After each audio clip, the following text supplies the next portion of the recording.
Hey guys, it's Mark from North of 7 Outdoors. I know, no unboxing today. Welcome back for another episode though. This is something I've wanted to do for a while. This is going to be a crash course beginner's guide to hollow body frogs.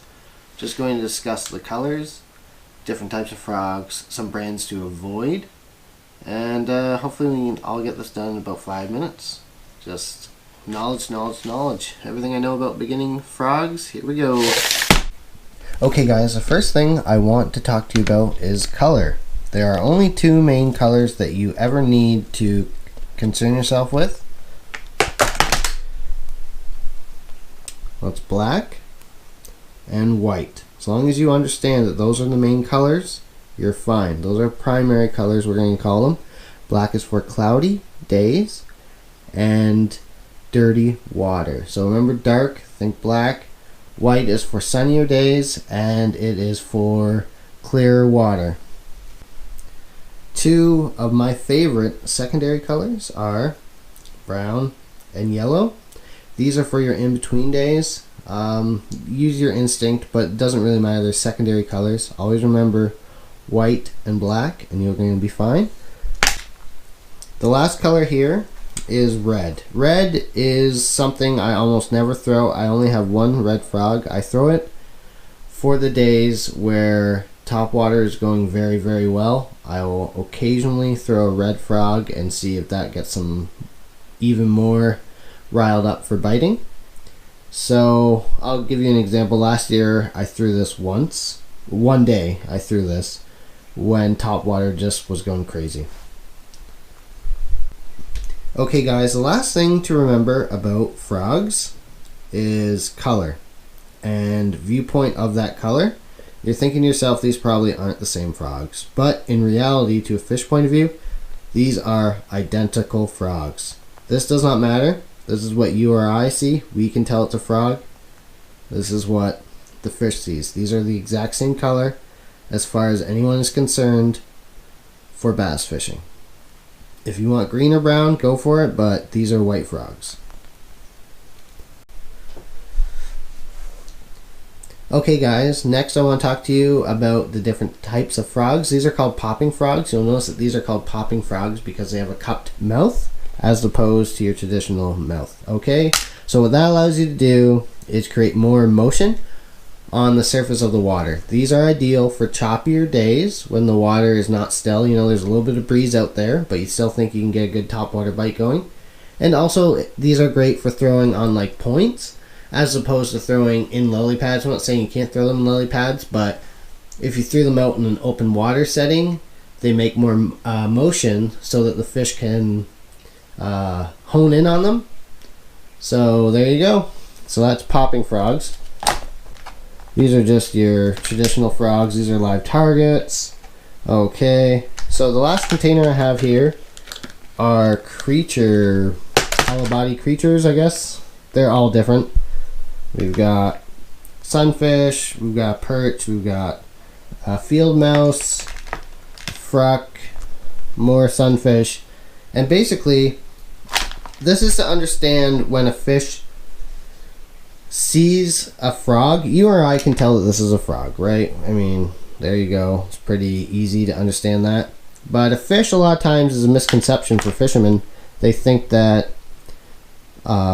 because you think it's a frog, they think it's a frog. It's not true. A lot of times they think it's a panfish or shad or something on the surface. They don't really consider it to be a frog. So just because you think it's a frog doesn't mean they think it's a frog.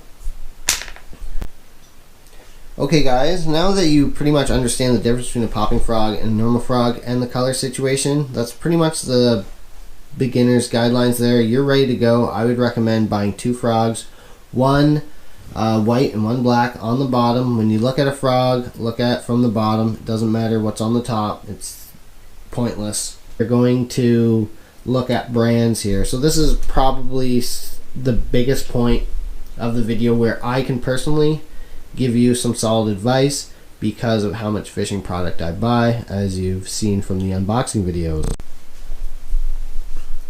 So the first brand we have is a Lunker Hunt frog here. This is a full-size one. You'll notice that the difference between lunker hunt and most other frogs is that it actually does have legs. They're okay. The legs are pretty notorious for getting ripped off. Even this one is starting to go here. You can see there's some tearing here.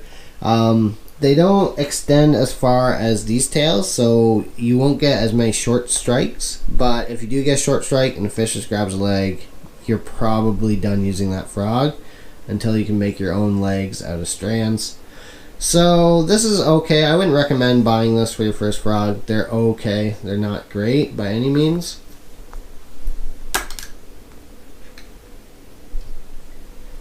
Next we have a live target frog. These are great frogs. I mean, they're pretty pricey. They run about $10 at least, I'd say. They walk fine. They're pretty durable. They come with good hooks. I'd recommend getting them for sure. They're not cheap, but they will go on sale. So you probably know what this is. This is a Bass Pro Shop Kermie frog. I bought 2 of them a few years ago. Both of them filled instantly with water. So, not great. I do not recommend buying these. They're cheaper for sure. They're like $5 or something, but they're not worth anything if every cast you've got to squirt out the water. So I recommend staying away from Bass Pro Shop frogs, to be honest with you, unless they've changed their material in about the last 3 years. Just stay away from them.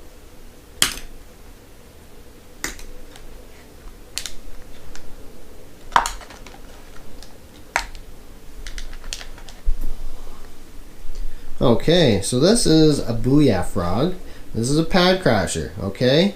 This is a very, very good frog. This is a frog I recommend you to go out and buy, okay? If I can give you any advice, I'd stick with booyah pad crashers to start. And the reason why I'll say that is because they're not the best frog out there. But they are very good, and more importantly, they're very, very cheap. You can get a Bass Pro Shop Kermie frog for like $5 and another $1 you can get a frog that actually works really well.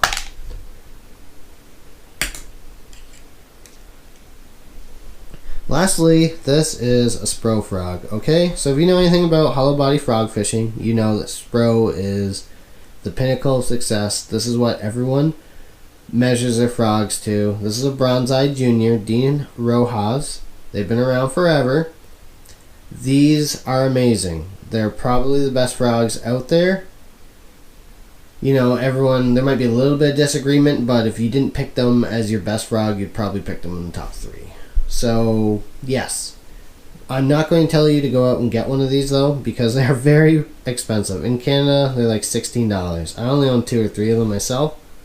So, even though they are the best frogs out there, if you're getting into it, I would suggest the booyah pad crashers. I own a few of these because of how inexpensive they are and how well they work. These are the best frogs for the price. And Jason Christie at Tackle Warehouse has a package. I think it's 3 or 4 for like $12. They go on sale. Booyah is the way to go. It's the best frog for the money. It's not the best frog out there, though. We've got KVD Sexy Frogs. They're okay. They're not great. I don't like them as much as Live Target or Spro. They run, I don't know, $10 maybe. I'd stick with Live Target. Even though I do love Strike King brand, I would stick with Live Target or Spro. And the difference between Live Target and Spro is Spro's a better frog, but Live Target goes on sale. Spro really doesn't go on sale very often, so if you can find them on sale, get them. And that's the beginner's guide to hollow body frog fishing. If you enjoyed this video, subscribe, leave a comment, like it. If you have any questions, let me know. I didn't get into trimming the skirts, trimming, putting BBs in. I didn't think about putting weights in. I mean, you don't have to worry about that stuff right now. You can worry about it later. Thank you guys for watching. Take care.